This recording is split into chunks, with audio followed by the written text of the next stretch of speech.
Welcome, friends, to another edition of Caffeinated Advice. My name is Jay Johns. I'm the founder and CEO of 3R Interactive. And today I'm here with my coffee cup, and we are going to be discussing the benefits of an on-demand chief technology officer. I'm going to take a quick drink here. So, an on-demand chief technology officer can be a really big benefit in a lot of ways, because ultimately what you're doing is you're leveraging this person's experience in an area that either is not an area that you have a lot of experience, or your time is better suited somewhere else. Let me explain. So,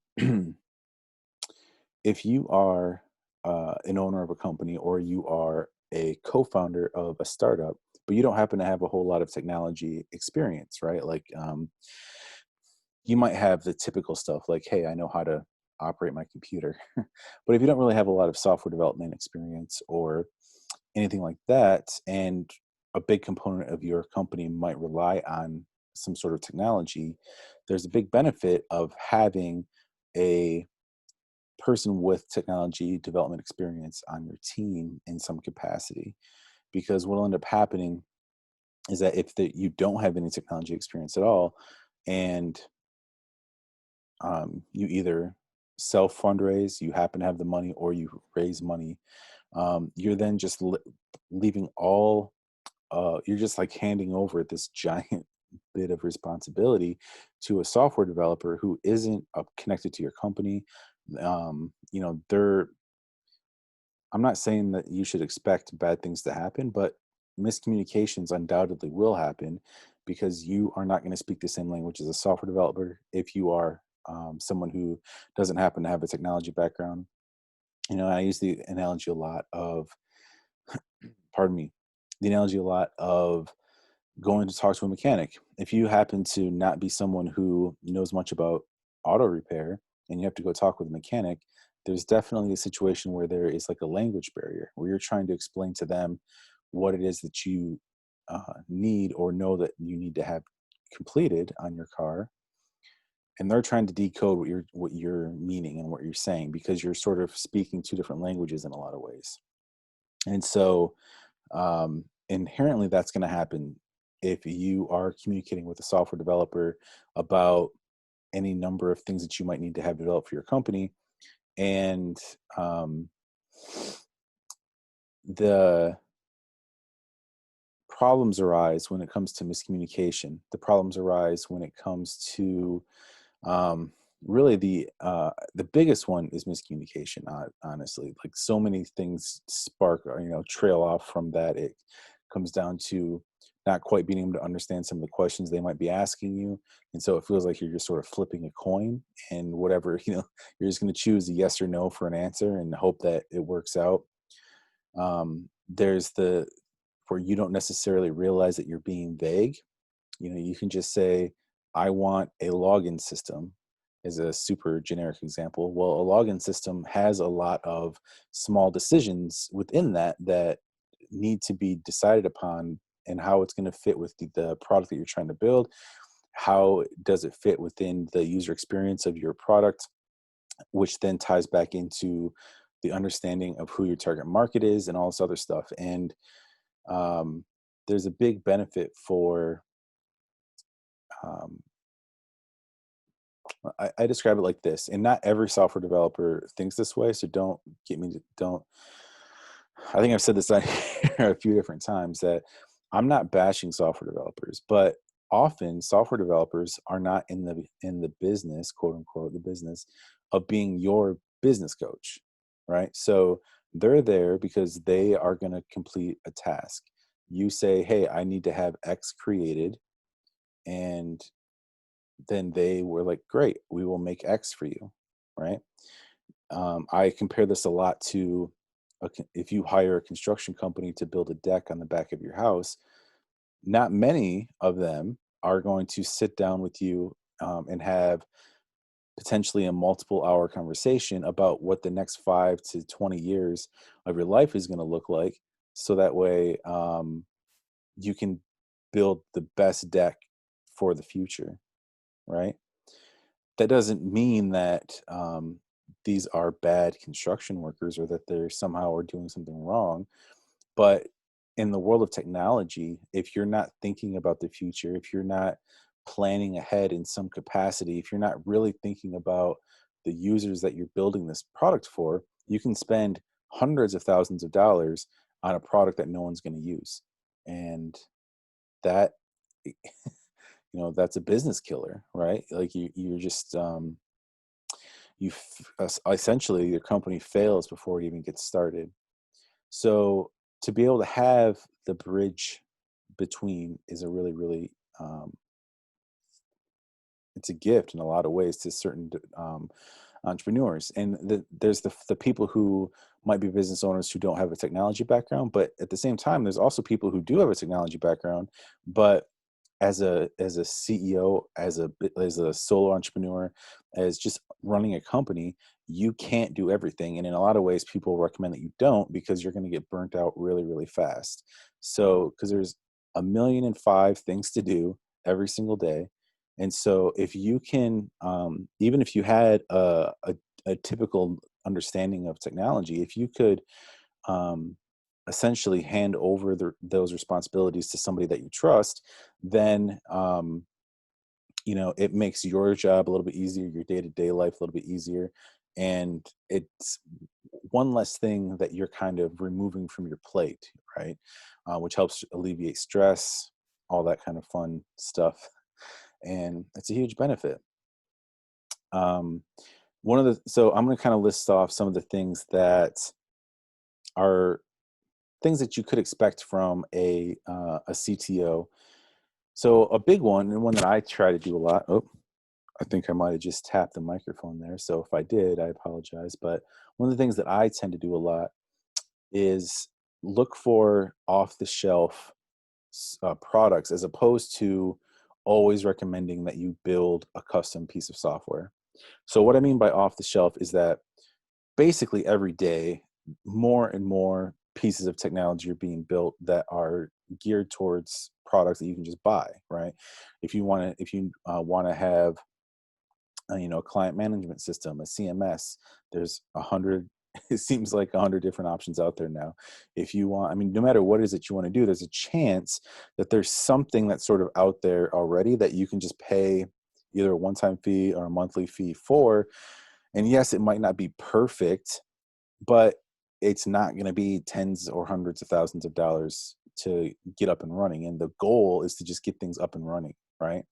And so if there's a solution that already exists where they've already figured out all those hard things and they've already spent that extra research and development money on it, then often that's the route to take. Now, there's definitely situations in which you will need a custom software because you are doing either a brand new thing or you've somehow merged together a couple different industries or whatever it is. And I'm never going to say that you should always choose an off the shelf thing, but um, if there's already a bunch of people working on solving this problem that you're trying to solve by making a custom thing, then just take advantage of what they already have, especially if they have white label options where you can pay them a little bit extra money and you can slap your logo on it. So people just, they don't even question it. They're just like, oh yeah, this is their thing, right? So that's one of the things that can be really helpful is, and that is something that I tend to do a lot. People will come and talk with me and have the initial consultation with me and say, yeah, I'm going to need to have this, whatever it is, built. Like, well, there is a product that's sort of similar to this right here. And all you got to do is pay them whatever it is a month and you can use it and get running. And that in itself can be really, really valuable because you're coming into this thinking, man, I have to spend all this money, all this time, all this resources just to get started. When really you could just um, go with a version that's not perfect because you don't need to worry about it being perfect right away anyway. You just want to get it out there. And anyway, I'm dragging on that too long, but that's a big one is being able to look for some off the shelf options if need be, or at least giving you some options, right? Um, be able to review technical plans, schedules, helping people out with doing um, software developer interviews. If you send out some requests for estimates and you get some responses back, you are gonna. Sometimes it can be hard to discern, um, what is a good company to go with or not, and a CTO can help you determine. Basically do some evaluation for you, do some background checking. At the same time, if you are doing hiring people for in-house work, like you want to hire some software developers, or you want to hire people to go down the path of creating technology, then the CTO is essentially going to be like their direct, point of contact, right? Like the sort of like project manager for these people, which is again really really helpful because being able to communicate effectively, to understand effectively, particularly when it comes to like the hiring process and working with people, I've come across certain situations where employees have been able to sort of slide and get away with not doing a whole bunch because the their bosses, who their direct boss doesn't happen to be technical, so they can just say, "Oh yeah, it's going to take a week to do something that should only take a couple hours," right? Um, and because you don't have a background in technology, you're just like, oh yeah. I mean, but usually it's the other way around. Usually people expect things to be done in an hour when it might take 2 months to build out. For some reason, that's tends to be the general philosophy that most non-technical people have. Say, oh, this is just super easy, right? Just wave your hands and it exists. But in either direction, being able to know, are you overworking your employees? Are you building a bad culture because you're expecting having unrealistic expectations? Or um, are your employees sort of taking advantage of you on a regular basis because you don't really realize that, they're sort of, what is it, sandbagging? Is that the term? They're uh, dragging their feet pretty hard on particular things. And in situations, not every CTO is going to have this sort of background, but if they have a background in user experience, that's really helpful when it comes to creating the prototypes. Super helpful because then a lot of that stuff can be done by your CTO, or at least building that blueprint of what products you need is going to be a lot easier. And that the all the choices are going to be made for the benefit of your company, your brand, your customers. Um, s- Again, there are certain software developers out there who will do some of this pre-production stuff for you. Like they will tack on an extra 20,000 or whatever and say, you know, um, we're going to help you build out interactive prototypes and all that stuff. But then there's still the worry that happens in the same way that certain levels of worry happens with mechanics, that are these suggestions things that I really need to be spending extra money on, or are you just trying to pad the bill, right? And so having someone who's technical who happens to be on your team can help give you that peace of mind and help explain things. And they could say, no, you don't actually need that. Yes, that's a great suggestion by them. Maybe we should spend the extra money up front so we don't have to worry about it on the 5 years from now.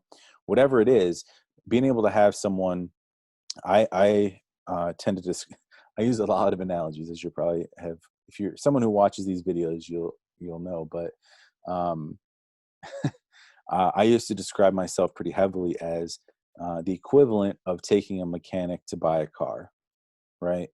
If you are going to go in the process of buying a car, there's all this information out there, but what is going to be best for you? It's can be hard to tell. So having a mechanic that's like, oh, I end up working on these cars a lot because they break down all the time, or all that little piece of, pardon me, those little insights can be really, really, really helpful and are very valuable. So take advantage of that, especially if you have someone kind of in your network or whatever that you trust to give you this feedback on or information. I feel like I'm sort of missing out on a lot of different things that can be beneficial for a CTO. But, um, the big benefits for an on-demand CTO is that essentially, it's been I saw a cool phrase out there before where this notion of fractional or on demand is becoming pretty popular. I mean, I can see why it's a cornerstone for sort of how, man, I don't know why my mustache is itchy so much, but um, kind of a cornerstone of our company in in the tech strategy division, because you get the benefit of having someone with years of experience for the equivalent of like an intern's salary, right? And in addition to, because if you were going to hire a CTO, then you're looking at easily 90,000, typically the hundreds of thousands of dollars a year, if not way more. And I'm in the Midwest, so I'm in Indiana, and that's, even in our standard of living, that's going to be something that's going to be expected, because there's a lot that comes with it. There's the expertise that comes with it is valuable.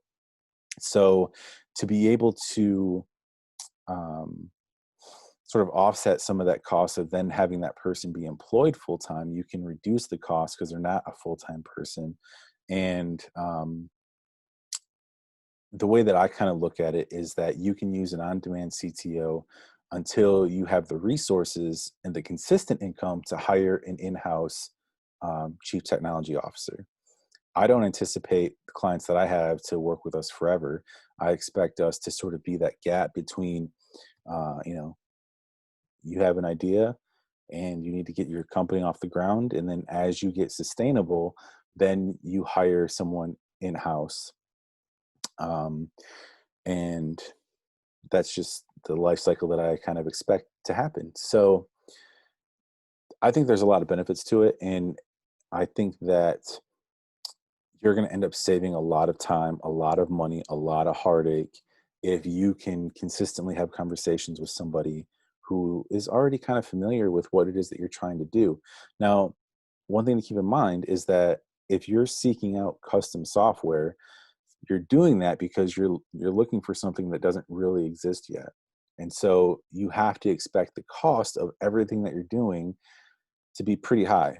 So, for example, um, even though we really focus on the minimal viable products, and meaning that it's going to be sort of bare bone, just the foundation, not a whole lot of bells and whistles, maybe four features at the most, typically just three, that the cost, because you're building something that doesn't exist, is going to end up being really, really high. So just the MVPs expect to be paying at least 15,000 for, if not between 15 and 30,000 is probably a good range you want to aim for, depending on the complexity. If you have to deal with a lot of security issues, all that, there's a lot of things that come into play there, but um, I'm a believer that you don't want to spend crazy amounts of money yet until you can validate that your idea is there. And yes, 15 to $30,000 is a lot of money. I'm not trying to say that that's not a crazy amount already, but why risk spending all that money if you don't know that your audience is going to be there? Now, that being said, I'll use our company as an example. For a single project, the pre-production, like I look at us as being like the pre-production of a technology project. So we help make sure that when you actually get into the nitty-gritty of actually coding things, you know exactly what you're trying to build, at least like 99% sure what you want to build.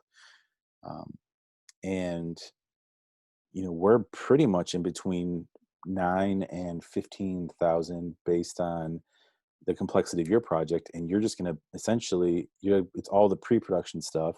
So you'll have an idea about product validation, you'll have some competitor analysis stuff going on, you'll have an understanding of what your base features are that you want to do, the roadmap moving forward for future versions.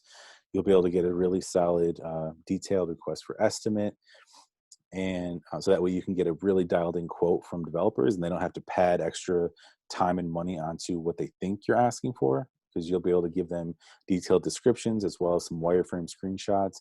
and some interactive prototypes that are non-coded but will feel like the real thing, so they know exactly what they are trying to build. User testing is going to come into play with all of that. So um, you get a lot for that, $9 to $15,000 range for if you're working with our company specifically. I can't speak to a lot of other on-demand CTOs, um, but and like I said, and we really kind of tend to focus the most on the beginning of a project, and a lot of times you might be hiring a CTO as like an established company, to kind of oversee everything, if that makes sense. Anyway, I don't want to get too much in the nuance there. I feel like I've already have probably been talking for a long, long time already, but I think that there's an incredible amount of value for to seek out an on-demand CTO. Anyone who, if you need to have some sort of if you have an idea about how some sort of technology can improve your business, start talking with other people who've gone down this road, and you'll quickly see the value in spending, this. Let's just say max out, you spend 15 to 20,000 just on our side, like the pre-production side. That could easily save you $50,000, if not more. So the value's there, and I don't know. I'm just my brain is spider webbing out and thinking of some of the horror stories that people have told me. But I'll wrap all this up by saying, um, I want every project to succeed. I love helping people build things. That's just something that I feel like I'm sort of in this place to do, like on this earth to do, is help people create things and to build things and to be a part of creation, right? Like, um, and I wish all of you the best of luck when it comes to creating a software or a product or whatever it is. And I want everyone to succeed. And uh, I don't really know how to end this, so I'm just going to say, I hope everyone has a great rest of your day, the rest of your night, whenever you're watching this. Enjoy the rest of your coffee, and we'll talk with you soon.